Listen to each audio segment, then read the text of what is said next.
Bienvenue sur DMG TV, les histoires mystiques. Tu es nouveau sur la chaîne, n'oublie pas de t'abonner, de laisser un commentaire, de liker et de partager. Tu vas raconter une histoire, il y a un numéro à l'écran sur le plus 237 655 81 90 17. Envoie ton histoire et on va jouer sur YouTube, Facebook et TikTok. On poste plusieurs histoires tous les jours sur YouTube, la chaîne c'est DMG TV. On a aussi une deuxième chaîne YouTube, on poste tous les 14 h. La chaîne c'est DMG TV, histoire mystique exclusive. On a une chaîne Facebook DMG TV et TikTok DMG TV. D'ailleurs, les directs c'est sur TikTok les mercredis et vendredis à 20h00 heure du Cameroun. Donc, je t'invite à t'abonner sur toutes nos plateformes pour ne pas manquer les vidéos qu'on poste avec des histoires mystiques. Voilà. Donc, on va écouter aujourd'hui des histoires mystiques. S'il vous plaît, laissez un like. Ce qu'on fait, c'est pour sensibiliser. Et donc, première histoire. Salut DMG, salut toute la famille DMG, salut à tout le monde. J'espère que vous allez tous bien. Et aujourd'hui, je viens pour raconter une histoire qui s'est passée dans la ville de Yaoundé. C'est donc une femme qui qui a gardé sa nièce. Sa nièce a été orpheline. En fait, c'est l'enfant de sa sœur. Sa sœur a été décédée. Et donc la famille a donc décidé que c'est elle qui va prendre la petite là en charge. C'est une petite fille, une petite adolescente. Elle avait environ 10 ans quand sa tante l'a prise. Donc c'est elle qui s'occupait d'elle. Comme la tante aime aussi avec les enfants à peu près du même âge. Donc c'est pour ça qu'on avait alors décidé que bon, la petite sera à l'aise avec ses cousines. Donc c'est comme ça alors que la dame là a pris sa nièce chez elle. Et vivaient ensemble. Et la dame était très dure avec la nièce là. Donc elle ne la traitait pas comme ses propres enfants. C'est elle qui faisait beaucoup plus les travaux. C'est elle qu'on a envoyé, qu'on achète les choses. On n'achète pas les mêmes articles que ses cousines. Donc elle était un peu marginalisée. Mais bon, elle allait à l'école et elle vivait comme ça, dans cette la différence là, dans les difficultés. Et les autres membres de la famille voyaient bon, on laissait faire. Puis on se disait que bon, après tout, quand on ne te tue pas, si on te laisse faire les choses, si on parvient quand même à la soigner, à payer ses études. Donc voici alors un jour, la fille de la tante tombe malade, une grande fille, elle peut avoir même 18 20 ans comme ça, elle tombe malade, une maladie grave. On ne sait pas où la maladie la provenait. À l'hôpital, ils ont soigné, ils ont soigné. Après ça, l'enfant de la tante là commence à avoir maintenant les crises de folie. Ça se manifeste maintenant comme les crises de folie. Elle se déshabille, on l'arrête, elle fait des choses, elle mange la saleté. On a soigné. Maintenant, ils ont quitté l'hôpital, ils sont maintenant partis à l'indigénat. Ils sont partis maintenant du côté traditionnel là. Ils marchent, rien. On part chez tel guérisseur, ça ne finit pas, on change. Finalement, ils sont arrivés chez un guérisseur qui a dit que pour que la petite là guérisse, il faut qu'on sacrifie une personne. Si on fait l'échange avec une personne, la petite là va guérir. Et maintenant, la tante là a décidé de vendre la nièce. Sa nièce qui est orpheline là, non. Sa nièce qui est orpheline. Excusez-moi. Elle a décidé de vendre sa nièce qui est orpheline. En fait, de faire l'échange avec sa nièce qui est orpheline là, non. Maintenant elle prend maintenant la nièce qui est orpheline là. Elle amène chez le soi-disant guérisseur là, qui avait dit qu'il faut faire l'échange. Maintenant, le guérisseur fait les choses sur l'enfant. À ce moment, la petite là, on l'a prise qu'elle avait 10 ans. Là, elle avait 14 ans. La petite orpheline, là, elle avait 14 ans. On l'a amenée chez le guérisseur là. Il a fait les choses, l'enfant ne connaissait pas. Après, quand ils sont rentrés, le guérisseur a dit encore à la tante qu'il y a encore d'autres choses qu'elle va faire, la petite, leurs incantations, je ne sais pas trop. Les choses, d'autres qu'elle devait manger ou d'autres qu'on va frotter sur elle. C'est comme ça qu'on a fait. Quelques temps après, la nièce la tombe malade. Gravement malade. Elle a dit que subitement comme ça, le même jour que la maladie a commencé, c'était tellement grave. On amène l'enfant à l'hôpital, mais à l'hôpital, on ne comprend pas que c'est quelle qualité de maladie ça qu'est. Tous les examens sont négatifs, l'enfant est malade. Elle a un regard perdu, donc c'est comme si elle ne voit même plus les gens. Comme si elle est déjà même inconsciente comme ça. Ça fait même pas une semaine, la petite fille là meurt. La petite fille là meurt maintenant. Quand le marabout avait dit que quand on va sacrifier la personne qu'on va sacrifier là, dès que la personne va mourir, l'enfant qui est malade, c'est qui a les crises de folie va se rétablir. L'enfant qui a les crises de folie ne s'est pas rétabli. La petite fille là est morte. L'enfant qui a les crises de folie continue toujours à être folle. Aucun changement. La maman n'a pas voir le marabout là. Pourquoi elle n'a pas voir le marabout là? Il n'est même plus là. Il est là parti. Il a déménagé. Oui, il est parti. Elle ne sait plus où mettre la tête. Maintenant, elle se met à pleurer. Que dans les pleurs, non, elle était dépassée. Que je suis devenue criminelle. J'ai sacrifié l'enfant. Et ma fille n'est même pas guérie. Maintenant, alors, c'est comme ça qu'elle pleurait. Les gens ont alors su ce qui s'est passé. Les problèmes dans la famille. Les problèmes, les divisions. Donc finalement, ils sont restés comme ça dans les coins. La petite fille aussi est morte comme ça pour eux. Et celle qui était malade, qui a les crises de folie, est restée comme ça dans les crises de folie. Je ne sais pas si aujourd'hui elle est guérie parce qu'on a plus de leur nouvelle vie. C'est alors comme ça. Voilà donc l'histoire vraiment que je vais partager avec vous. Chaque personne va tirer sa leçon vraiment de cette histoire-ci. Et voilà, c'était tout vraiment sur ce. Portez-vous bien et au revoir. Merci beaucoup pour l'histoire. Maintenant, on passe à la deuxième histoire. Bonjour DMG, bonjour à toute la famille DMG. Je vous fais cette note vocale depuis la Côte d'Ivoire, d'Abidjan plus précisément, pour vous raconter une histoire qui m'est arrivée en 2016. Et je voulais intituler cette histoire « Ne sont pas bons tous les bons samaritains ». Alors, comme je vous le disais, je devais me faire baptiser en 2016, en mai 2016. Entre-temps, en mars 2016, j'avais perdu mon père. Donc, c'était une période un peu compliquée pour moi. Mais bon. Et donc, on était dans les préparatifs de mon baptême. Et à cette époque, je travaillais dans une entreprise de vente et réparation de véhicules. Et donc, je gérais tout ce qu'il y a comme facture, devis, la caisse, tout ça. En fait, je gérais tout ça. Et donc, l'entreprise était divisée de telle sorte qu'il y a le service garage, le service réception et le service, comment on appelle ça, commercial. Et moi, j'étais du côté du service commercial. Et donc, il y a eu un client qui est venu un matin pour la réparation de son véhicule. Et donc, bien évidemment, avant qu'on ne fasse les réparations, je lui avais déjà fait le devis. Donc, il savait le montant qu'il devait payer et tout. Et donc, on a fini les réparations du véhicule et tout. C'était au moment de payer. Et donc, il a dit au garagiste, celui qui s'est occupé de lui, de faire remonter l'information, de nous faire savoir au service commercial qu'il voulait nous faire un chèque. Or, à cette époque, à mon entreprise, on ne prenait pas de chèque de montant en dessous de 100 000 en fait. Et donc, j'ai fait savoir que c'était pas possible. J'ai fait savoir au garagiste que c'était pas possible et que c'est pas grave.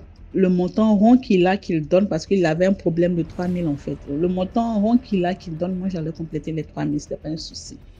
Donc le garagiste qui va donner l'information au monsieur, le monsieur qui lui remet l'argent qu'il avait, et il vient me donner, je fais la facture payée, je remets au garagiste qui va remettre au monsieur. Et le monsieur, avant de partir, demande à me voir. Il dit qu'il voulait me dire merci. Il dit non, il n'y a pas de souci, tout ça, qui peut partir, il n'a pas besoin de me voir. C'est pas un problème, c'est un cadeau. Le garagiste dit que le monsieur insiste que le monsieur là c'est son vieux père, que voilà, de venir, sinon ça ne sera pas intéressant parce que le monsieur a le départ de temps en temps, il veut que je vienne. Et donc moi je descends, je vais vers le monsieur, il me voit, ah, vraiment merci beaucoup madame, merci vraiment c'est rare tout ça, merci, c'est ce que je voulais vous dire. Il me dit, ah merci, mais le monsieur, c'est un monsieur nanti, il était venu dans une grosse voiture, quand tu le vois tu sais qu'il est nanti. Et je vous signale que pendant les réparations de son véhicule, il n'est pas descendu. Hein. Il est resté dans la voiture avec, je ne sais pas s'il y avait la clim ou pas, mais il était dans la voiture. Et donc, je vois le monsieur, je lui dis pas de quoi et je remonte travailler. Une semaine après, mon collègue garagiste là qui vient me voir, madame, voilà, vous vous souvenez du client qui est venu la dernière fois qui avait un problème de 3 000. En fait, avant de partir, il a demandé à avoir votre numéro de téléphone parce qu'il m'a dit qu'il allait vous appeler au cas où il y avait des problèmes sur ses autres véhicules. Paraît-il qu'il avait plusieurs véhicules. Donc, j'ai dû vous donner son numéro. Il a dit, que tu ne peux pas donner mon numéro. Mais quel numéro tu as donné? Il dit, là, donne mon numéro personnel. Il dit, non, tu sais très bien qu'il y a une flotte pour l'entreprise. Tu pouvais lui donner ce numéro-là, mais mon numéro personnel, avant de le donner à quelqu'un, tu me le dis. Il me dit non, pardonne-moi, que vraiment c'est mon vieux père, il me dépanne souvent, que voilà. Je dis ok, il n'y a pas de souci. Et donc 2 jours après, le même collègue à la ligne vient me voir. Ah, madame, vraiment, vous vous souvenez du client qui est venu la dernière fois, il m'a appelé, il dit qu'il voudrait nous inviter à déjeuner. Je dis, nous inviter à déjeuner comment? Il me dit oui, il dit qu'il voudrait déjeuner avec vous, qu'il a été tellement impressionné par votre gentillesse et qu'il voulait, mais ne vous en faites pas, je serai avec vous. Donc, il n'y a pas de problème, tout ça. Vraiment, madame, pardonnez, faites ça pour moi. Je dis, bon, ok, comme c'est juste un déjeuner que tu seras avec nous, on peut y aller.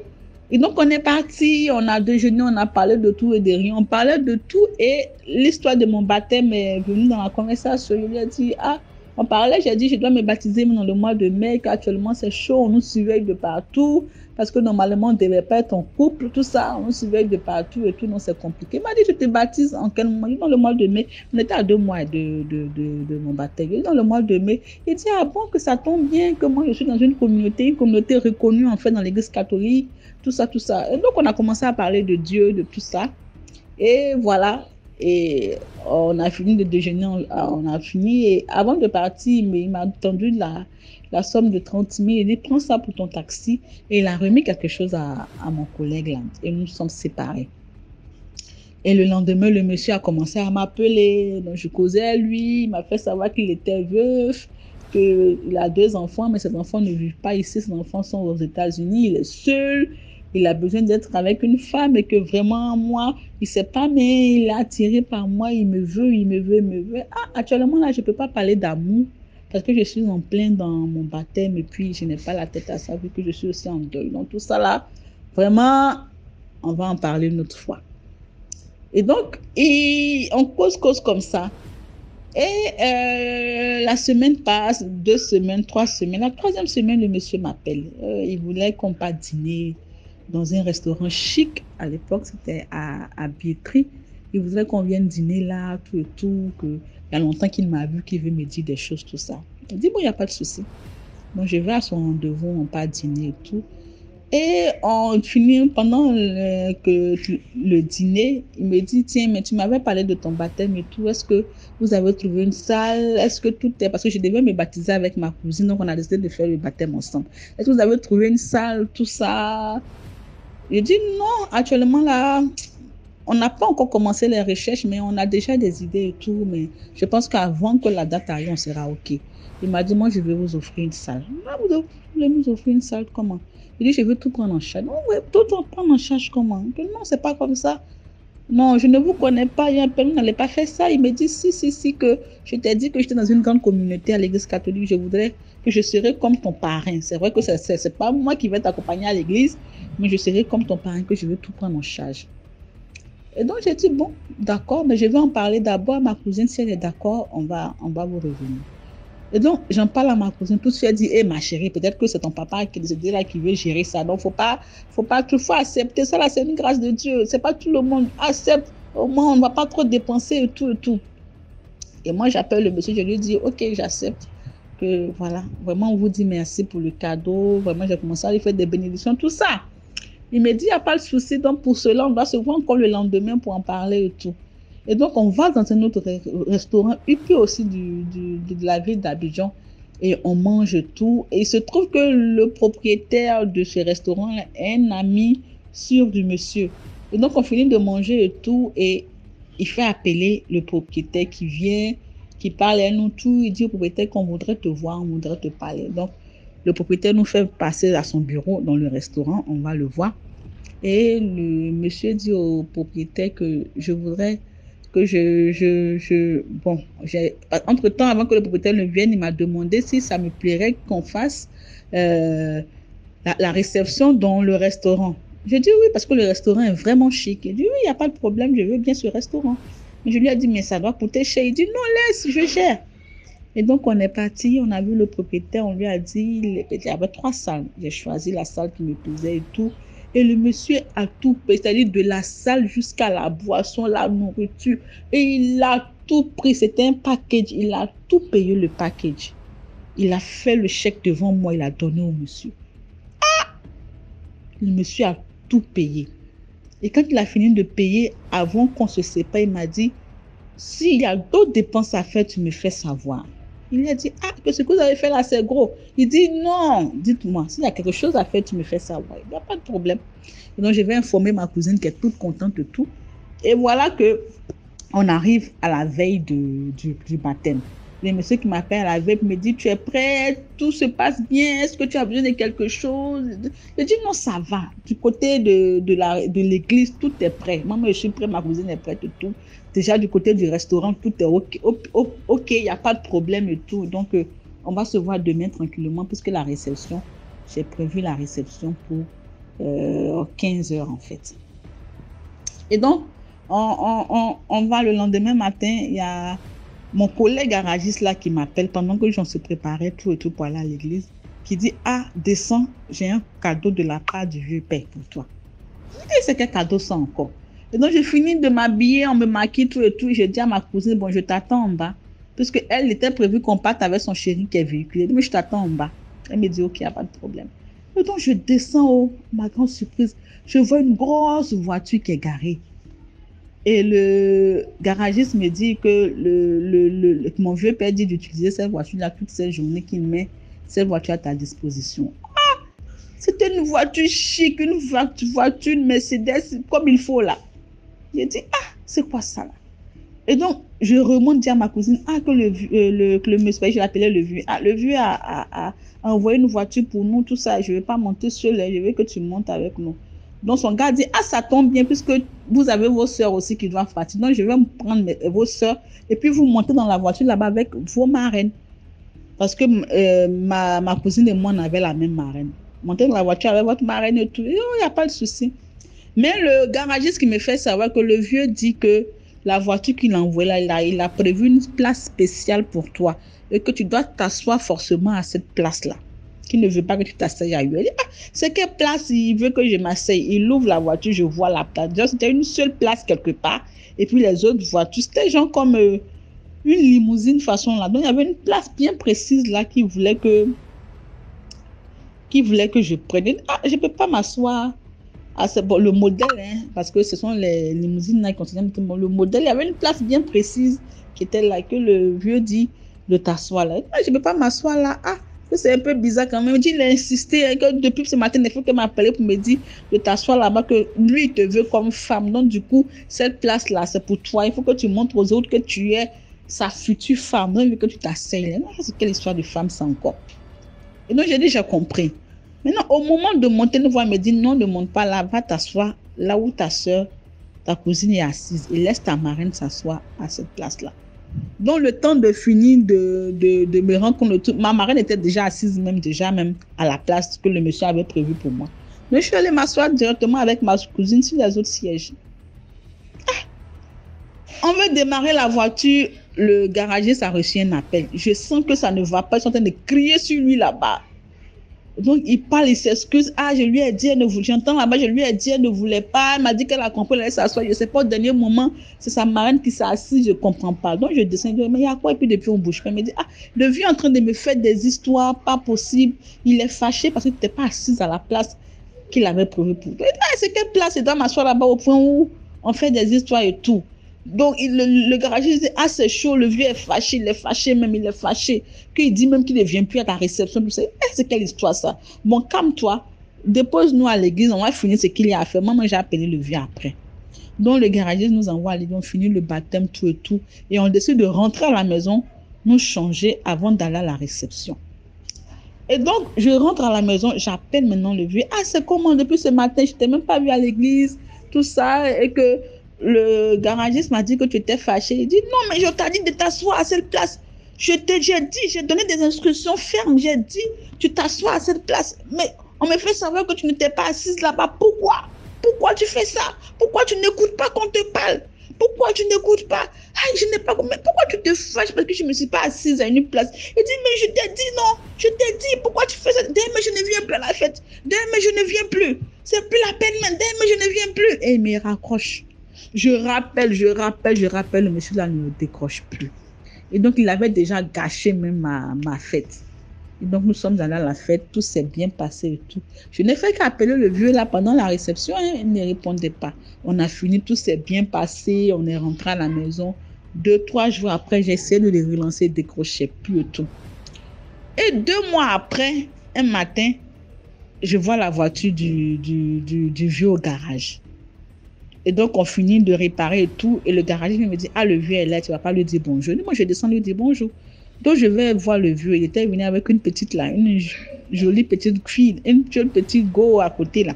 Ah, bonjour, comment tu vas? Ça fait longtemps. Il me dit, oui, ça va, ça va, ça va. Il m'a banalisé, quoi. Et donc, il a pris sa voiture, il est parti. J'ai plus de ces nouvelles. Et figurez-vous que 1 mois après ce qui s'est passé là, le vieux est décédé. On m'a dit que le garagiste m'a appelé pour me dire, ah, le vieux est décédé. Mais le vieux est décédé, il était malade. Il me dit non. Mais qu'est-ce qui s'est passé? Que le vieux était en train de manger et il a demandé une bouteille d'eau. On lui a donné l'eau. Quand il a bu l'eau, il est parti comme ça. Mais c'est quoi tout ça? Et donc, c'est après, je suis là et puis j'essaie de voir ce qui s'est passé en réalité. Est-ce que le vieux là ne voulait pas me sacrifier? Est-ce que le vieux là ne voulait pas faire quelque chose sur moi, vu que je venais de me baptiser? Vraiment, je me suis posé 1001 questions. Et après, je me suis dit que cette histoire n'était pas simple. Cette histoire n'était pas simple. Juste pour dire à nos sœurs que tous ceux qui nous aident là ne sont pas forcément de bonnes personnes, ne sont pas forcément des personnes qui nous veulent du bien. Parce que je me dis que si ce vieux-là me voulait vraiment du bien, il n'allait pas se fâcher pour une histoire de siège. Et si ça arrivait jusque-là, au point où il m'a bouclé, il n'a plus cherché à prendre de mes nouvelles et tout, c'est justement parce qu'il y avait quelque chose qu'il voulait me faire ce jour-là qu'il n'a pas pu.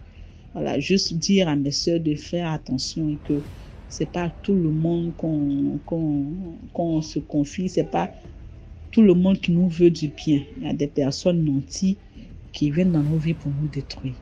Voilà, telle était mon histoire du jour. Merci beaucoup et voilà, à la prochaine. Merci beaucoup pour l'histoire. Maintenant, on passe à la 3e histoire. Commentez, likez, partagez. Bonsoir, famille DMG. Likez, partagez, commentez. Et puis voilà. Le 12 février 2024, moi j'avais un rendez-vous avec une camarade de longue date. Je décide de passer chez elle. Donc arrivée, elle était en train de se tresser. On a papoté, causé, échangé, tout ça. J'étais vraiment contente de la revoir. Jusqu'à ce que ses cheveux finissent. J'ai remarqué que c'était vraiment bien joli, bien fait. Donc j'ai demandé à la tresseuse, est-ce que je pouvais venir le 13 février pour me faire les cheveux, puisque le 14 c'était la fête de l'amour et que je n'avais encore rien prévu faire sur ma tête. Donc ma copine m'encourage, elle me dit non mais prends son numéro, elle va te faire toute belle et tout ça. Viens demain mardi 13 février, elle va te rendre vraiment belle. Ok, je prends le numéro de cette dernière pour le lendemain. Donc le lendemain j'arrive à l'heure convenue. J'attends la fille en question qui doit me tresser. Je l'appelle, je lui dis que moi, je suis déjà là, chez ma camarade, en fait, devant le carrefour. Elle me dit, OK, j'arrive 2 minutes, tu me vois. OK, je dis, il n'y a pas de souci. J'attends 2 minutes, 5 minutes, 10 minutes. Je ne la vois pas, 15 minutes. À la 15e minute, je la vois marcher, pas seule. Elle s'appuyait sur une jeune fille. Et je vois que ses 2 pieds sont collés. Et son côté droit est incliné, penché même carrément. Donc, je suis un peu étonnée de par mon visage pour dire que, mais est-ce que c'est la même fille? Mais je reconnais le visage, effectivement, c'est le même visage qui a tressé ma copine. Mais attends, pourquoi elle est comme ça dans cet état? C'est hier nuit, ou bien elle est comme ça, malade naturellement? Et comment je peux laisser une fille qui ne se sent pas bien venir me tresser? Est-ce que je me posais toutes ces milliers de questions? Jusqu'à ce qu'elle vienne à mon niveau, on se salue et tout ça. Donc je me demandais, c'est comme ça elle est, c'est naturel, c'est inné, je ne sais pas. Elle commence à me tresser, il y a un silence qui est glacial qui est là. Donc elle me dit, ma chérie, tu vas bien? J'ai dit oui, ça va, et chez toi? Elle dit oui. Quand tu me vois dans cet état presque paralysé, où mes 2 pieds sont vraiment collés, où j'ai mon torse qui est penché et j'ai du mal à me tenir droite. Je ne suis pas née comme ça et je n'étais pas comme ça il y a 2 ans. Je lui dis, ah bon? Je suis étonnée. Elle dit oui, je peux te prouver, j'ai des photos de moi, je te les montre tout de suite. Heureusement qu'aujourd'hui, On a des téléphones qui peuvent avoir des preuves.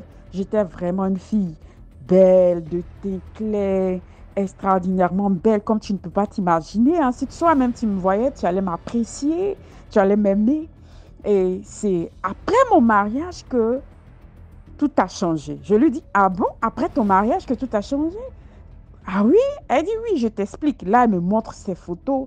C'est vraiment comme la lune et le soleil, quoi. C'est comme le noir et la lumière, c'est comme le jour et la nuit. C'est pas possible. C'est une très belle femme qui n'a rien à voir avec celle qui est en train de me caresser.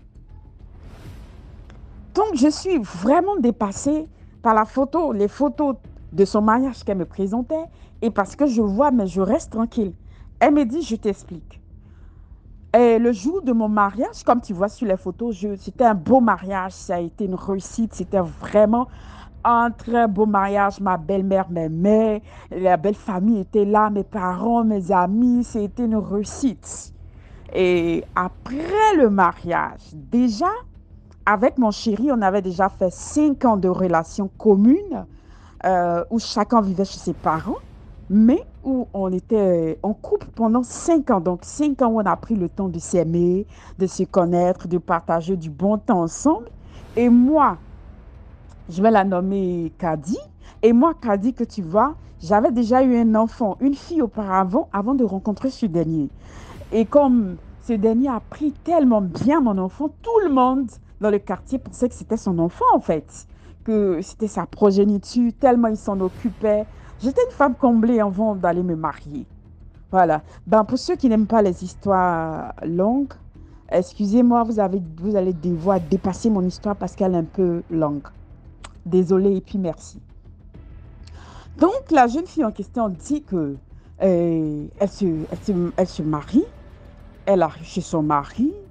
La nuit de noces se passe très, très, très bien et tout ça. Après la nuit de noces, monsieur l'a fait asseoir pour lui dire, aujourd'hui, tu es arrivé chez moi, tu es ma femme, tu es mon épouse. Donc, ils sont musulmans. Tout ce que moi, je te dis de faire, c'est ce que tu es censé faire. Elle dit, bien sûr, je suis ton épouse, je suis ta femme, je suis ta soumise. Il dit, ok. Il n'y a pas de problème. Donc, chez moi, je te dis qu'ici, tu ne dois plus recevoir tes parents. Mes parents aussi ne vont plus venir ici. Elle est étonnée, mais elle dit OK. Il dit, ben, c'est vrai qu'avant, tu tressais les cheveux. Moi, je veux que tu arrêtes parce que je ne veux plus te voir dans ton quartier en train de traîner. Je veux que tu restes ici. Moi-même, je te trouve un coin où tu vas tresser. Elle acquiesce encore de la tête. Elle dit, OK, il n'y a pas de problème. Donc, après les 2 semaines, monsieur lui dit 2 jours seulement avant son voyage que lui voyage pour un autre pays et qu'il va voir sa famille. Elle est étonnée parce qu'il ne l'a pas prévenue. Et comme 2 nouveaux mariés viennent à peine de se marier, surtout qu'il travaille pour lui-même, et quelle est l'urgence de vouloir voyager à peine 2 semaines après. Donc elle était tellement étonnée et comme elle est amoureuse, elle dit OK, monsieur voyage, il fait 2 semaines. Pendant ces 2 semaines, tout se passe bien. Elle attend le retour de son charmant, son amoureux, tout ça. Monsieur revient. Au retour de monsieur, chaque soir, elle se sent alourdie comme si quelqu'un se couchait sur elle. Et elle a commencé à ressentir de fortes douleurs sur son pied, son côté gauche. Mais surtout, dans le pied droit. Surtout dans son pied droit. Elle ressentait des douleurs immenses et fortes. Donc, elle explique ça à son mari. Donc, ça fait 1 mois pratiquement qu'ils sont mariés. Elle explique ça à son mari. Son mari dit non, c'est rien. Peut-être comme le jour du mariage, vous avez dansé, c'est peut-être ça. Et donc, les suites du mois, les douleurs s'intensifient chaque soir. Hein. Chaque soir, elle subit ces douleurs-là. Et après les 1 mois, elle découvre qu'elle est enceinte de monsieur, qui est content aussi, tout se passe bien. Jusqu'à après la grossesse, où il sait qu'elle est enceinte, il commence à la malmener. Il ne lui donne plus à manger ni à boire. Enfin, à manger, je veux dire. Il la laisse dans la maison. Heureusement qu'il y avait du riz et qu'elle avait un peu d'argent comme les dons du mariage sur elle. Donc, elle a même acheté du riz et c'est avec ça qu'elle mangeait. Il ne voulait pas qu'elle sorte. Il ne voulait pas qu'elle travaille. Et il ne s'occupait plus d'elle. Il lui disait c'est compliqué, le mariage est organisé. Il trouvait toujours 2000 excuses pour que la jeune fille se sente en sécurité en même temps. Mais chaque nuit, comme je vous disais, elle éprouvait cette douleur atroce au niveau de son pied qui ne faisait que monter et qui prend ensuite son deuxième pied pendant qu'elle est enceinte. Après les 4 mois, le monsieur la maltraitait, elle ne mangeait pas. C'était difficile, elle ne comprenait pas la situation, mais elle prenait sa suelle. Elle cachait aussi à sa famille. Hein. Ah, parce que ça fait honte d'une part, tu vas te marier, il n'y a pas à manger là-bas. Tu es parti faire quoi là-bas? Ben, c'est quoi ce foyer? Donc, elle prenait sa suelle et puis elle cachait. Quand elle cachait au fur et à mesure, la situation s'aggravait de telle sorte qu'elle est partie voir le médecin à sa 3e grossesse. Puisqu'elle ne mange pas bien, elle est faible. Elle s'est créée des maladies comme l'ulcère, en train de réfléchir. L'ulcère aggravé. Le médecin lui dit, mais tu ne te sens pas bien. Il prend sa tension et elle a 7. Il dit, mais l'enfant risque de pas rester jusqu'à l'accouchement. Il faut que tu me dises ce qu'il y a comme problème, si je peux t'aider. Elle n'a rien dit au médecin. Elle retourne chez elle à la maison. Effectivement, le 4e mois, elle perd le bébé. Quand elle finit de perdre le bébé, elle se soigne comme femme, etc. La douleur des 2 pieds monte jusqu'à elle constate un matin en se réveillant qu'elle est paralysée. Paralysée où elle ne peut plus bouger. Et c'est là que son mari va lui montrer que lui là, c'est un marabout, c'est un féticheur et c'est un sorcier. Il commence à venir faire tous ses rituels devant elle. Il s'habille en tout blanc. Il tue chaque jour des poulets devant elle, les égorge, il verse le sang sur le mur de la maison. Pendant qu'elle est paralysée, elle peut pas nettoyer. Elle est couchée dans le sang, elle se baigne, elle souffre. Souvent, quand il sort, elle appelle une de ses petites soeurs pour venir nettoyer ça à sa place. Qu'est-ce qu'elle va dire? Elle est obligée d'elle-même dire qu'elle va nettoyer. Parce que si elle appelle sa petite soeur, elle veut bien appeler sa petite soeur, mais après, elle ne voulait pas que les informations sur son mari sortent. En vrai, bref. Donc, elle veut appeler sa petite soeur, mais elle se débrouille. Elle nettoie ce qu'elle peut nettoyer en se traînant à terre. Ça veut dire que la douleur venait pour l'estropier des 2 pieds. Elle a supporté cette douleur-là. Elle supportait. Elle ne mangeait pas. Il la laissait dans la faim.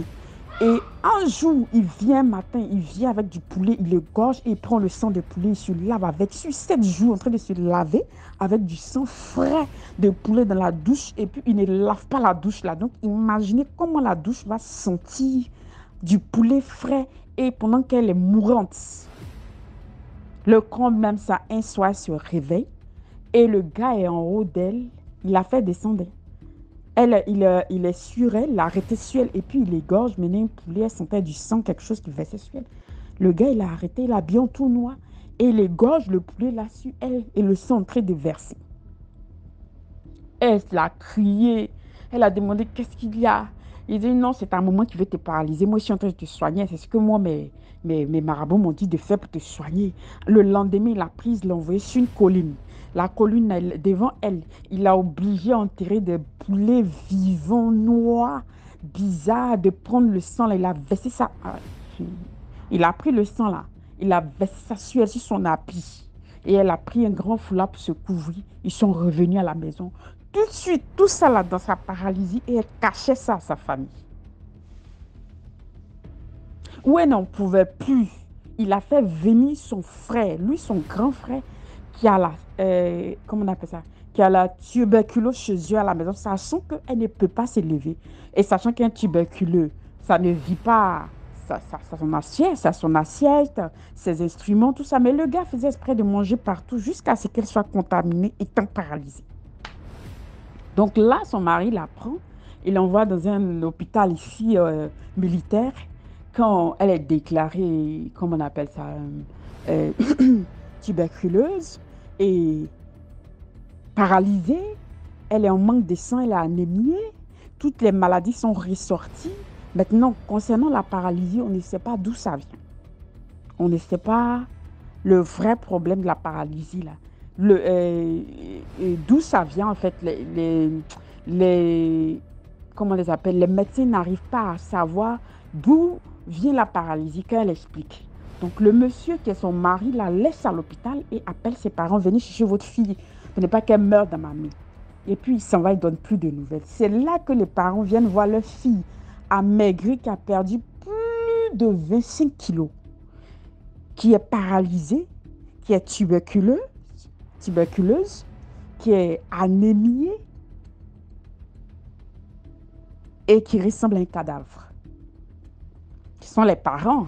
Ils ont pris ça sur eux, ils ont pleuré devant elle. Pleuré parce qu'elle ne les a pas appelés, parce qu'elle ne les a pas avertis. Mais ils l'ont pris, ils ont payé ce qu'ils pouvaient faire, les premiers soins, tout ça. Ben, elle a traité la tuberculose jour pour jour, chaque instant, pendant 6 mois, au-delà des douleurs incessantes, chaque soir qu'elle subissait dans sa couche. Chaque nuit, elle dit, c'est comme si on prend des pilons pour taper dans ses os. Donc, chaque nuit, elle pleure. Elle fait des rêves où elle se voit dans un cercueil. Ils sont en train de fermer, on va avec elle. Tous ces rêves-là, elle les subissait et elle les vivait au quotidien. Et chaque nuit, personne n'arrivait à dormir dans la maison à cause d'elle. Elle pensait elle-même qu'elle allait mourir. Mais Dieu merci qu'elle s'est traitée de la tuberculose jusqu'à pendant les 6 mois. Chaque matin, elle prenait de gros comprimés, elle les avalait. Tout ce que le médecin a dit, elle a suivi jusqu'à elle était guérie par la grâce de Dieu de la tuberculose. Maintenant, il fallait lutter contre l'anémie continue et puis la paralysie dont on ne savait pas d'où ça venait. Et c'est comme ça que les parents aussi, ils traitaient chez les Blancs, mais ils sont rentrés chez les Noirs. Quand ils sont arrivés, les gens disent qu'elle a été sacrifiée spirituellement et que c'est son mari qui l'a sacrifiée, que son âme entrait des parties. Quand les gens donnent les médicaments, les canaris, arrivés chez eux à la maison, qu'ils mettent les canaris sur le feu, ça pète, ça se casse. 1, 2, 3, le canari, elle n'a jamais pu se laver et ça ne tenait plus. Les parents n'avaient plus l'argent. Ils ont dépensé dans ses soins. Quand elle boit un médicament aujourd'hui, le sang finit d'aimer. On ne sait pas où le sang s'en va. La souffrance, heureusement pour elle, qu'elle n'arrêtait pas de se battre d'une manière ou d'une autre étant chez ses parents. Mais chaque soir, elle se voyait enfermée dans ce cercueil-là. De douleur, se sentait seule et elle pleurait. Pendant ce temps, son mari ne donnait plus de nouvelles de lui. Il ne l'appelait plus. Tous ceux qui venaient la voir avaient le cri de détresse. Personne ne pensait qu'elle allait vivre. Personne ne croyait que demain, il allait avoir un nouveau jour pour elle. Tous ceux qui venaient la voir pensaient que c'était son dernier jour. Elle-même, elle pensait que c'était son dernier jour. Elle a partagé tout ce qu'elle avait à ses soeurs et frères. Elle n'y croyait plus. Il n'y avait plus d'avenir pour elle. C'est là que l'un de ses voisins est venu voir sa maman pour lui dire « J'ai mon frère qui est à l'intérieur du pays. Même si vous n'avez pas l'argent dans une province, il va s'occuper jusqu'à ce que ça aille. » Tellement ça n'allait pas. Pendant ce temps-là, elle a perdu l'usage de la parole, c'est-à-dire qu'elle est devenue muette. Donc, elle est devenue muette. Elle était méconnaissable. Elle n'arrivait pas à manger. Il fallait lui donner la nourriture par un tuyau. Les parents n'avaient pas l'argent. Donc, il fallait trouver un moyen pour qu'elle boive de l'eau, qu'elle prenne la bouillie à travers, comment on appelle ça, une manière pour que ça passe parce que toute sa gorge jusqu'à son ventre était des plaies. La jeune fille qui me tressait, elle a vécu tout ça. Elle a traversé toute cette situation et qu'elle est en train de m'expliquer. J'avais que des frissons. J'avais tout mon corps qui tremblait tellement j'étais dépassée, étonnée. Donc, ils l'ont prise, ils l'ont envoyée dans la province où elle était muette. Elle ressemblait carrément à un cadavre. Elle était méconnaissable. Elle avait perdu plus de 60 kilos. À ce stade où elle était arrivée, là, elle l'appelait la mort. Elle disait à ses parents, donnez-moi la route, je veux aller retrouver Dieu, je n'en peux plus, je suis fatiguée. Dieu ne l'a pas laissé. Ils l'ont envoyé chez ce guérisseur. Pendant 3 mois, elle dit ce que le guérisseur a fait devant elle, pour elle, là. Elle ne peut pas me raconter. Mais elle m'a montré toute sa partie qu'il a déchiré dans sa tête, il a mis médicament. Dans son dos, il a mis médicament. Dans ses pieds, il a mis médicament. Partout, ils ont déchiré tout son corps. Petit, ils ont mis médicament. Partout. Elle dit, ça fait 1 an jour pour jour, elle se lave. L'eau qui la touche, c'est que des médicaments de canaris. Elle se lave. La seule eau propre qu'elle touche, c'est ce qu'elle boit. Sinon, tout son corps est rempli de médicaments. C'est comme ça que moi, où je l'ai vue dans l'état où ses 2 pieds sont presque collés là. Elle dit que c'est comme si quelque chose devait sortir de son ventre pendant que le monsieur, où elle a fait les 3 mois, est en train de la traiter. C'est comme s'ils avaient mis quelque chose de son ventre qui voulait sortir et donc qui était en train d'estropier son pied. Par la grâce de Dieu, elle a recouvré l'usage de la parole. Elle parle, Et elle est en train de se remettre un peu de sa paralysie, où moi j'ai vu ses deux pieds presque collés, où elle était inclinée, où elle arrivait à parler là. C'était la grâce de Dieu. Vraiment, moi-même ma copine qui m'a présenté, qui me l'a présenté le jour où elle a fait ses cheveux, m'a dit, ah, si je te raconte ce que le monsieur l'a fait sur cette fille-là, c'est trop. La fille même qui a subi, elle m'a dit, je ne vais pas tout te raconter, je te briefe seulement un peu. Donc, famille DMG, la morale de l'histoire, il est très bon de vite se marier. Il est très bon de se marier jeune parce qu'on fait vite des enfants et puis les enfants grandissent avec nous. Mais quand nous, jeunes filles, on va se marier, quand nos amis, nos parents, nos enfants vont se marier, nous, les parents, nous, les jeunes filles, que les parents aillent surprendre leur enfant sans prévenir souvent. Vous allez voir la vraie réalité que vos enfants vivent aussi. Nous, les jeunes filles, le mariage, là, c'est pour être heureuse. Le malheur, on le partage ensemble. Ce n'est pas l'autre qui devient ton malheur. Donc, si tu es dans cette situation, que tu sens qu'on te malmène, tu n'es pas heureuse, là, n'attends pas qu'on te tue pour partir. Vraiment, c'était mon histoire de cette soirée. Likez, partagez, commentez. Et puis, bonsoir à toute la famille DMG. Merci à vous. Merci beaucoup pour l'histoire. Maintenant, on passe à la 4e histoire. Allô, bonjour DMG TV. C'est encore moi, je reviens encore pour une 3e histoire. J'espère que vous rediffusez mon histoire chaque fois. Parce que ce sont des histoires que j'ai vécues personnellement. Ce ne sont pas des histoires qu'on m'a racontées. Voilà. Ces genres de situations-là, quand tu les vis, tu ne sais pas comment expliquer. Souvent, tu expliques ça à des personnes, les gens ne croient pas. Mais quand tu trouves une plateforme où les gens ont vécu des choses mystiques comme toi-même, tu te dis, ah, tu as trouvé au moins une famille. Voilà. Donc, merci encore une fois DMG de créer ce groupe-là pour faire au couteau à des personnes qu'il y a des choses qu'on ne peut même pas maîtriser. Et il y a des choses qui sont tellement vraies qu'un être humain ne peut même pas expliquer ça. Même la science ne peut pas expliquer. Voilà. En fait, je ne suis pas en train d'indexer les pasteurs, les prophètes et je ne suis pas en train d'indexer les pasteurs, les prophètes, et puis je ne suis pas en train de les dénigrer. Mais parmi ces personnes-là, il y a des personnes qui sont même pas vraies. Il y a des prophètes sorciers, des prophètes qui disent qu'ils tuent Dieu. Voilà, mais ce sont des démons. Voilà, il y a des pasteurs aussi qui ne sont même pas vrais. Voilà. DMG, je voulais vous expliquer mon expérience que j'ai vécue avec un prophète. Je ne sais même pas si c'est vraiment un prophète ou bien c'est quelqu'un qui vient de Dieu. Parce que ce qui vient de Dieu, là, c'est rempli d'amour et puis c'est rempli d'apaisement. C'est pas rempli de querelles et puis de colère. En tout cas, ce que moi j'ai vécu là, ça m'a freiné même pour l'église. C'est-à-dire que quand je suis là comme ça, même pour partir dans une église, je n'arrive pas. Quand je regarde ça, je dis, mais attends, je vais partir dans une église. Les mêmes choses vont se répéter. Donc, je voulais rentrer un peu, je vais expliquer rapidement mon histoire. Je me rappelle que je ne me sentais pas trop bien et je suis partie à l'église parce que je ne suis pas dans mon pays, j'ai voyagé dans un autre pays. Et je suis allée à l'église le week-end et j'ai croisé une connaissance qui m'a dit, mais je te vois rarement, qu'est-ce qui ne va pas et tu as maigri. Et j'ai commencé à expliquer mon histoire. J'ai dit, ah, je me sens pas bien, je fais les rêves bizarres, je suis comme ça, je me sens attaquée, tout et tout. Je sais pas ce qui m'arrive. En fait, j'étais dans la dépression.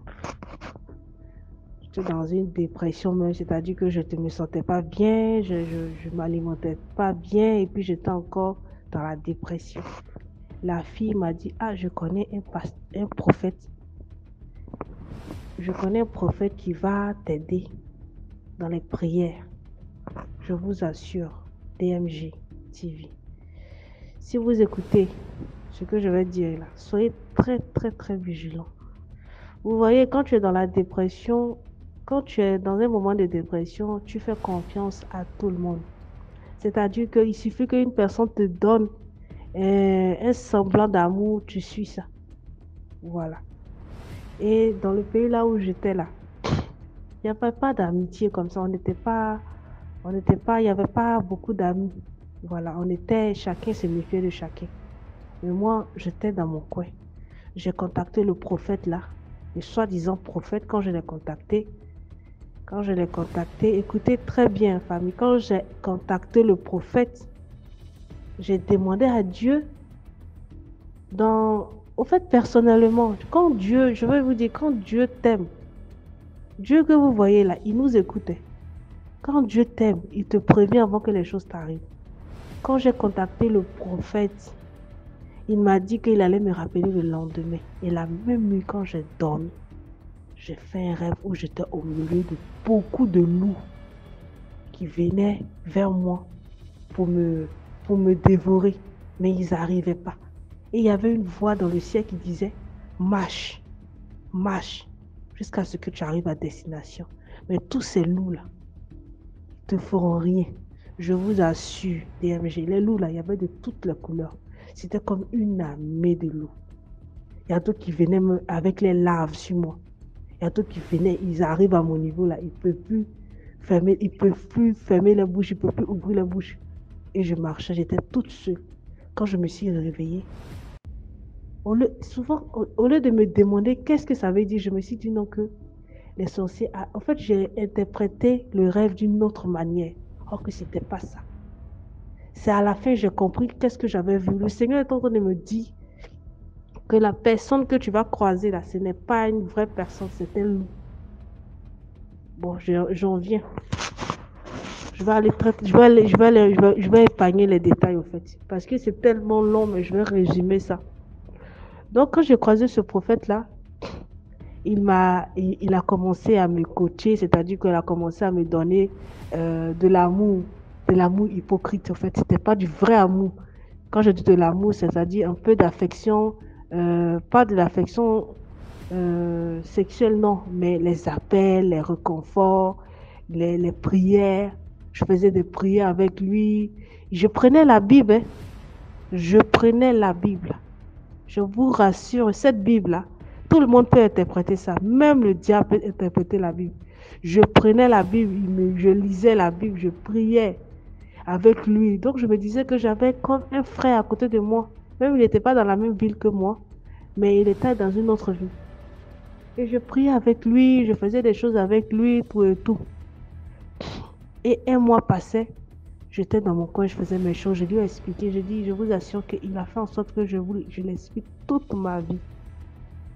Et je me suis dit que comme c'était un homme de Dieu, il pouvait garder tout ce que je lui disais. Mais non, hein, cette personne-là, il ne gardait rien. Il prenait toutes mes informations pour me manipuler. J'en viens où ça devient mystique. Je suis allée le voir, il m'a donné un bracelet. Le bracelet qu'il m'a donné, je ne sais pas ce qu'il a fait avec le bracelet. Lorsqu'il m'a donné le bracelet, j'ai porté le bracelet et je suis rentrée à un chemin. C'est là que tout a commencé. Il m'a contrôlé.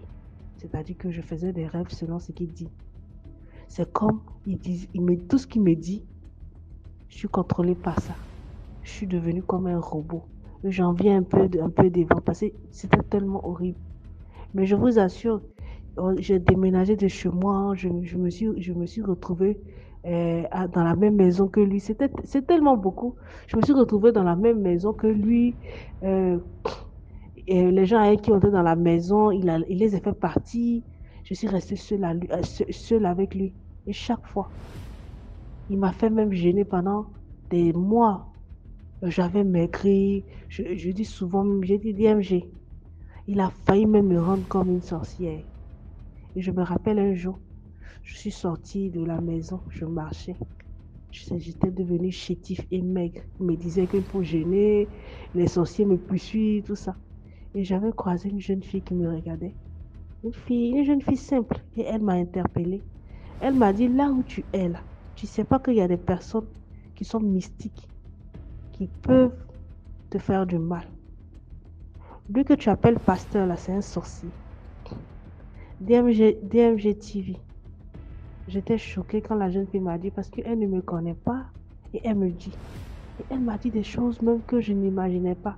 Bon, moi j'étais manipulée par la personne. Donc ce qu'elle me disait, bizarrement, je suis allée lui dire ça. Quand je suis allée lui dire ça, il m'a dit non, ce sont des méchantes personnes. Je vous jure que DMTV, cette personne-là, quand je dors, Dieu qui est en haut là, il parle vraiment. Quand ton âme, quand tu as peut-être quand tu as un bon cœur, ou bien tu es innocent, ou bien tu as des choses à faire dans la vie, ou bien Dieu te veut pour beaucoup de choses, Dieu t'enlève pas maintenant. DMTV, le monsieur était venu, je ne sais pas si c'est prendre mon étoile, m'épuiser spirituellement, même me tuer. Chaque fois quand je fais des rêves, je le vois en train de me tuer, en train de me faire du mal. Soit s'il n'est pas en train de sortir avec moi, il est en train de me faire du mal. Et chaque fois, ce sont les mêmes rêves que je répétais. Et je voyais, et bizarrement, je vais très loin. Il y avait des voix qui venaient, mais j'avais des, je sais pas si des personnes que je voyais comme ça dans la maison qui viennent me parler. DMGTV, je ne suis pas en train de mentir. J'en ai vécu des choses que moi-même je me dis que est-ce que je suis dans ce monde-là ou je suis ailleurs? Il y avait des voix qui venaient me dire, des personnes invisibles, même je vois des ombres qui venaient me dire, sors de la maison, là où tu vis avec le monsieur, là, il n'est pas un homme de Dieu. C'est un mystique. Mais quand j'entendais ça, je disais que c'est dans ma tête. Et Dieu m'a fait grâce. Il y a eu un événement qui s'est passé et je suis sortie de là. Et avant de sortir de là, j'ai jeté son bracelet. Quand j'ai jeté ce bracelet-là, c'est comme j'ai dit devenu libre. Et j'ai cherché à reconstruire ma vie. Vous voyez? J'ai cherché à reconstruire ma vie. C'est trop long. Mais juste vous dire non que c'est bien beau d'aller dans les églises. C'est bien beau de se confier aux gens. Mais ne vous confiez pas à l'homme. Ne vous confiez pas à l'homme. Parce que dans ce groupe de hommes de Dieu, il y a des loups. Il y a des personnes qui peuvent même tuer. Il y a des personnes même qui peuvent tuer. Je ne suis pas en train d'accuser les hommes de Dieu. Parce que je connais des hommes de Dieu qui sont vrais. Et des hommes de Dieu qui ne sont même pas. Parce que dans le groupe là, il y a aussi des gens qui mangent. Donc c'est un peu ça. Il y a eu tellement de choses qui se sont passées dans ma vie avec cette personne-là. Il m'a traumatisé 2 ans. 2 ans, je ne mange pas. Vous pouvez penser que quelqu'un ne mange pas. Toute une semaine, elle mange des fruits seulement avec de l'eau. J'étais devenue même comme un cadavre. Mais bon, bref, Dieu m'a retiré de là. Donc, ce que je voulais vous dire, soyez très, très, très, très, très vigilants. Et Dieu nous écoute tous. Quand vous croisez une personne, parlez à Dieu, à l'univers, parlez. Vous allez voir que Dieu va vous rappeler, va vous dire que cette personne ne marche pas avec cette personne, ou bien n'écoute pas cette personne. Donc, c'est encore ma 3e histoire. Je sais que je vais réexpliquer encore une autre histoire. Mais je vous dis au revoir et bye. Merci beaucoup pour l'histoire. Maintenant, on passe à la 5e histoire. Likez, s'il vous plaît. Alors, bonjour la team DMG. Voilà, je me présente. Moi, c'est Moussa. Voilà, je suis de Côte d'Ivoire, plus précisément à Abidjan. Je fais ce vocal-là depuis Agnemont. Maintenant, j'aimerais vous raconter un peu une histoire que j'ai vécue. J'étais vraiment gamin. J'avais, c'est que si je vais pas donner mon âge, mais on était en 2004, 2005, un truc comme ça. Vous voyez? Voilà, bon, déjà, en cette année-là, il y avait la crise en Côte d'Ivoire. Voilà, où des gens, c'était un peu chaud en 2002 et puis bon, on est arrivé jusqu'en 2004. Maintenant, en 2004, là, il y avait un souci, c'est-à-dire, il y avait des bidonvilles qu'on devait casser. Vous voyez, voilà, il y avait des bidonvilles même en bois. Voilà, les maisons étaient faites en bois. Donc, les bidonvilles là devaient être cassés. Il y a d'autres qui devaient être brûlés. Il y a d'autres, bon, ceux qui avaient la chance, ils arrivaient à démolir pour eux, genre, enlever les baraques là et puis partir avec, en fait. Donc, c'est comme ça. Nous, on était là, on n'avait pas encore trouvé de maison où habiter. Non, genre, on cherchait encore, en fait. Donc, c'est comme ça. Comme le quartier était un peu bizarre. C'était un peu devenu un quartier à risque parce que comment on appelle ça, il n'y avait pas assez d'habitants, tout et tout. Et puis bon, ma maman même, elle vendait le poisson dans le quartier.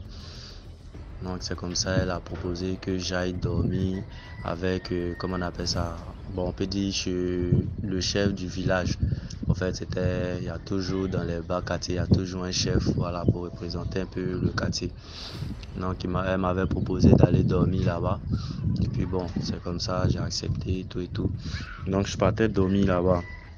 Maintenant, le chef du village en question, sa femme était la meilleure amie de ma mère. Ouais. Donc elle avait une fille et cette fille-là est décédée. Ouais. Donc elle est décédée. Bon, c'était pas au même moment, mais je me rappelle plus à quel moment elle est décédée. Donc du coup, c'est comme ça, moi je partais dormir là-bas les matins. Bon, je partais à l'école, je passais chez la vieille avant de partir à l'école.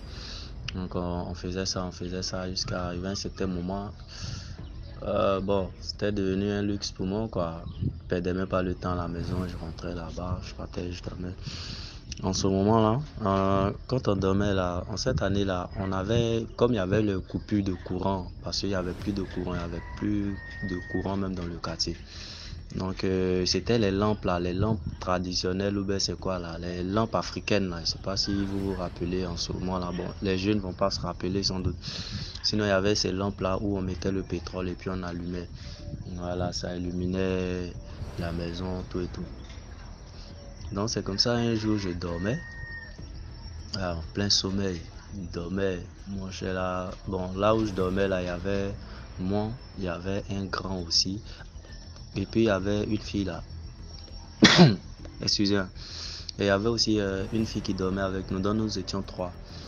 Donc quand on dormait, j'ai senti une fraîcheur. C'est-à-dire, elle était tellement glaciale que je ne pourrais pas expliquer. Au fait, ça réveille. Ça réveille. Maintenant, je vous explique. Ce genre de fraîcheur là, ça réveille celui que ça doit réveiller. Sinon, ça ne réveille pas tout le monde. Vous voyez un peu. Voilà, pareil, c'est une histoire spirituelle. Vous voyez un peu. Donc c'est moi que ça a réveillé au fait. Vous voyez non. Donc j'étais couché et mon visage faisait face à la porte. Cette fraîcheur là m'a tellement touché que j'ai ouvert les yeux mais je ne me suis pas réveillé. J'étais toujours couché et je regardais à la porte. Donc quand je regardais à la porte, il y avait une jeune fille qui rentre. C'est-à-dire elle rentre, elle n'ouvre pas la porte, elle rentre par la porte. Vous voyez. Donc quand elle est rentrée par la porte, moi j'en suis couché, j'ai fait semblant de dormir. J'ai eu d'abord au départ j'ai eu peur. Donc elle fait semblant de dormir, j'étais là. Et la jeune fille est rentrée. Quand elle est rentrée, elle nous a dépassés. Elle est rentrée dans la chambre où se trouvait sa maman en question. Et puis bon, quand je dis sa maman, au départ je ne savais pas c'était qui. Vous voyez. Donc elle est rentrée, elle a regardé dedans. Et puis elle est ressortie. Quand elle est ressortie, elle est restée dans le salon avec nous. Ah, là c'était chaud. C'est-à-dire faisait de ces trucs bizarres. C'est-à-dire on est là, on est couché, non? Et puis j'ai l'impression que le salon est devenu comme un champ. Vous voyez, comme un champ. Elle a commencé à cultiver. Vous voyez un peu, c'est-à-dire c'est un peu bizarre quoi. Quand j'explique, moi-même j'ai l'impression que bon, certains vont voir ça en bizarre, mais c'est spirituel au fait.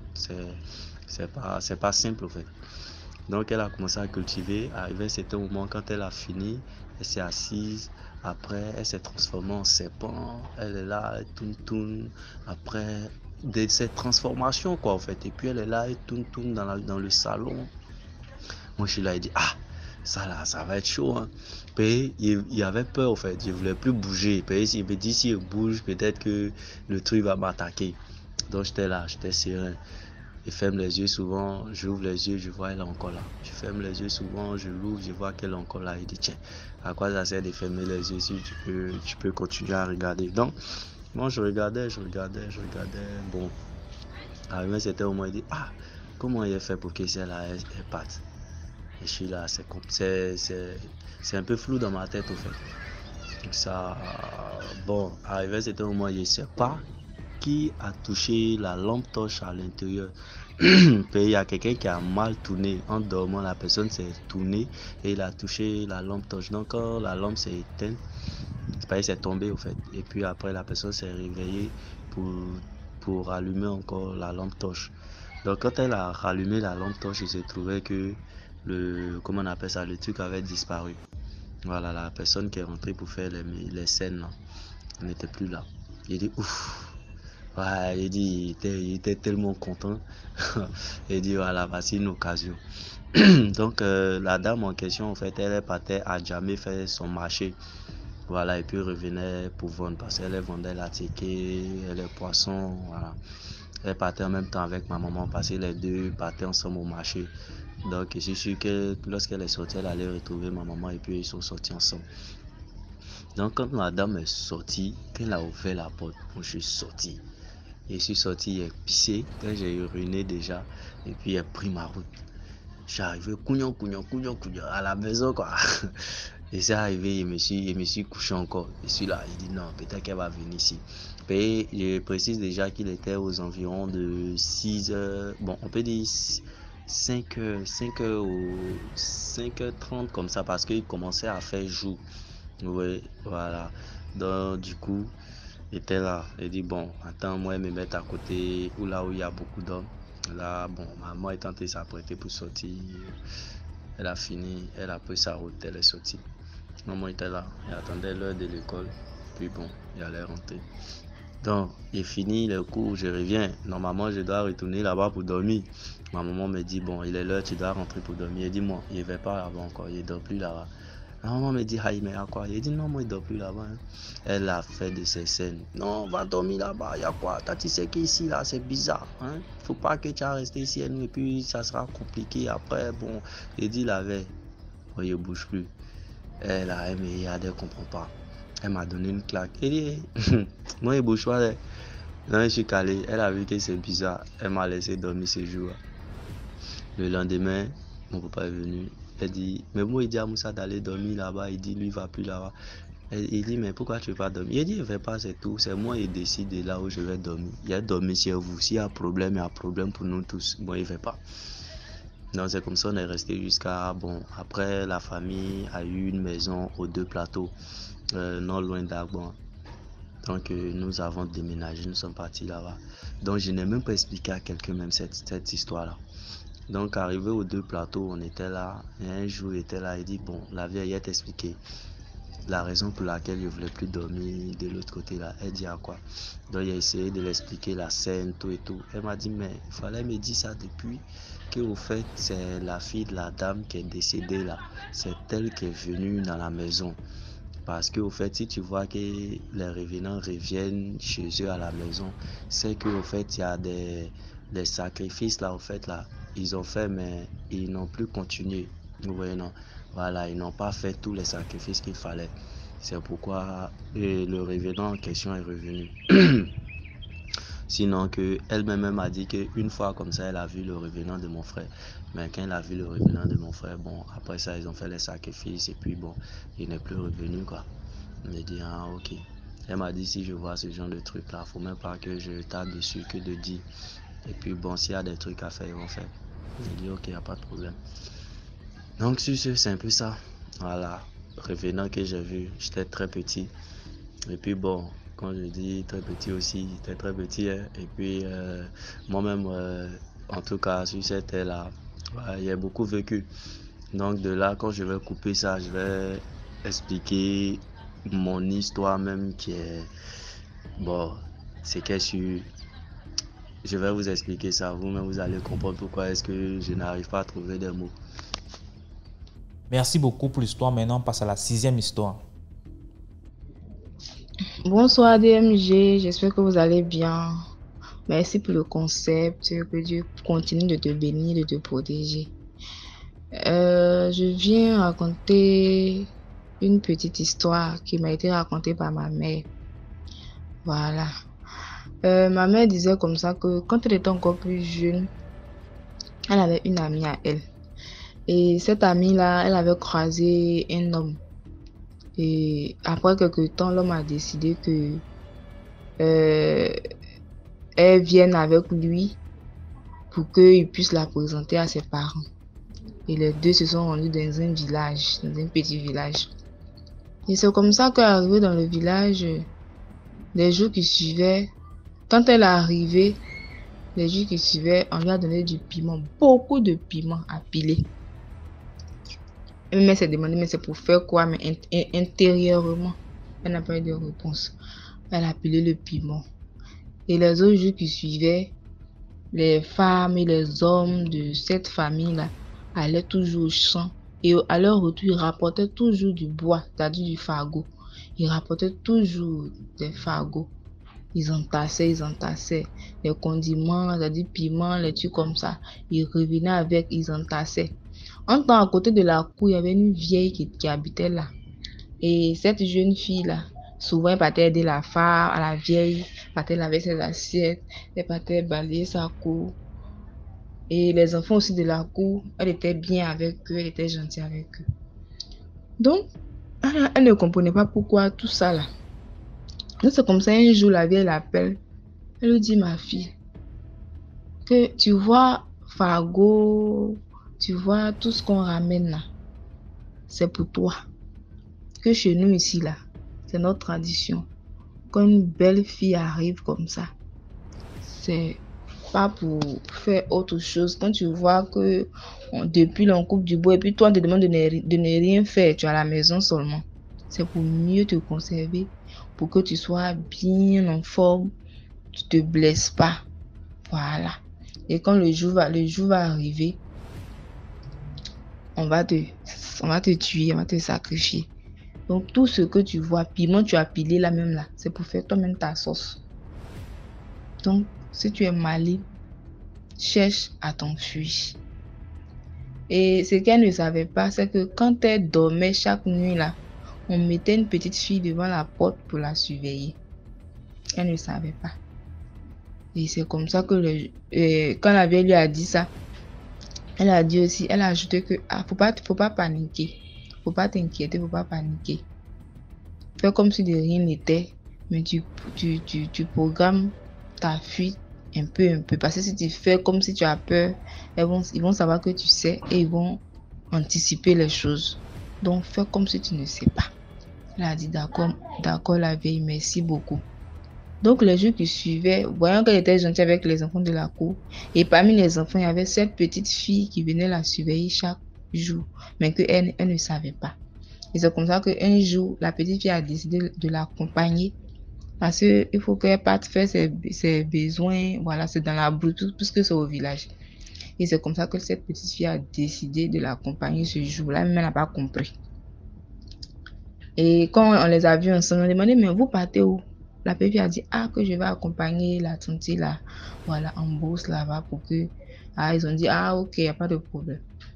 Donc, quand ils sont partis, c'est là la petite fille s'est mise à raconter que quand tu dors, je surveille ta porte, c'est pour ne pas que tu puisses t'enfuir.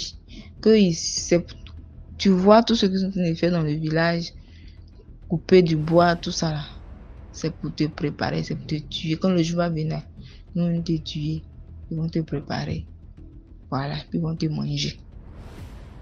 Donc, en temps, ce que j'ai oublié de souligner, quand ils sont partis quelques jours après, son gars en question l'a laissé seul dans le village. Il lui a fait comprendre que non, il venait pour faire des choses en ville, qu'il allait retourner et puis les deux allaient rentrer ensemble. Donc, voyant qu'elle était bien traitée, sa belle famille s'occupait bien d'elle, ils s'entendaient bien, elle s'est dit que bon, il n'y a pas de problème. Ok, je suis là, chérie, je t'attends. Si tu savais ce qui t'attendait, ma chérie. Donc, c'est comme ça, le gars l'a laissé et il est rentré. Et pendant tout ce temps, il était là. Il est rentré, il l'a laissé là-bas. Et elle a continué d'aider la vieille. Et la petite fille lui a déjà raconté l'histoire, ce qui allait se passer. Tel jour, on était tué. Et elle lui a montré aussi la voie qu'il fallait emprunter, parce qu'il y avait deux voies. Les deux voies là, il y avait une voie piège et puis une voie qui menait vraiment, qui pouvait te sauver. Il y a une voie qui ne mène nulle part. C'est que tu vas emprunter cette voie, tu vas courir jusqu'à tu sors nulle part, c'est que tu tournes en rond. Ils prennent cette voie, ils peuvent t'attraper. Mais l'autre voie là, si tu l'empruntes, quand tu prends jusqu'à tu sors sur la grande voie et puis on peut maintenant te sauver. Tu peux trouver une voiture où on peut te sauver. Donc c'est comme ça que elle a compris. Et quand la petite fille lui a demandé de ne rien dire, de faire comme si de rien n'était, même chose comme ce que la vieille lui a dit. Donc c'est comme ça que la fille, elle a pris son mal en patience. Elle est venue à la maison. Elle a fait encore des jours. Et le jour J, le jour où on devait la sacrifier, la petite fille l'a réveillée très tôt le matin. Quand la petite fille l'a réveillée très tôt le matin, elle a laissé partir, elle seule. Puisque s'ils viennent, bon, s'ils n'ont pas trouvé la petite, ils vont dire, ah, c'est toi qui l'as accompagnée. Donc la petite, elle est restée devant la porte là. Et la jeune fille, elle s'est cherchée. Elle dit, elle a couru, elle est sortie sur la grande voie. Dès qu'elle est sortie, Dieu merci, elle a eu une voiture. Elle a fait autostop et la voiture l'a prise. C'est que la voiture l'a prise là. Elle regarde derrière, elle voit le moyen. Les gens qui devaient la tuer là, derrière, ils sont venus la chercher pour la tuer, ils l'ont pas vu. Donc, on l'a cherché. Et c'est comme ça que la fille s'en est sortie de cette histoire. Maman dit qu'elle est arrivée à la maison, elle était toute essoufflée, elle était devenue bizarre. Elle dit, oh ma copine, tu viens d'échapper. Elle s'est assise, elle a raconté l'histoire. C'est comme ça que elle a failli mourir pour une histoire de présentation. Donc c'est pour dire aussi, bon, l'histoire, c'est pas, il ne connaît pas la moralité. Chacun va tirer la morale, chacun va tirer sa part. Et puis ce que je voulais dire, c'est que quand tu vas quelque part, souvent, faut pas trop être renfermé ou bien méchant. Faut toujours être serviable au fait. Parce que si c'était pas ça, elle allait être sacrifiée. La vieille n'allait rien lui dire, la petite aussi n'allait rien lui dire, ils allaient forcément la tuer. Donc c'est un peu ça, mon histoire. Faisons beaucoup attention. Merci DMG, que Dieu vous protège. N'oubliez pas de liker, de partager pour que l'histoire puisse sauver des vies. Merci. Voilà, c'est tout pour aujourd'hui. J'espère que vous avez aimé la vidéo d'aujourd'hui. Commentez, likez, partagez. Si Tom Schneezois a raconté, envoie ton histoire numéro à l'écran. On se prend demain pour une autre vidéo. Ciao.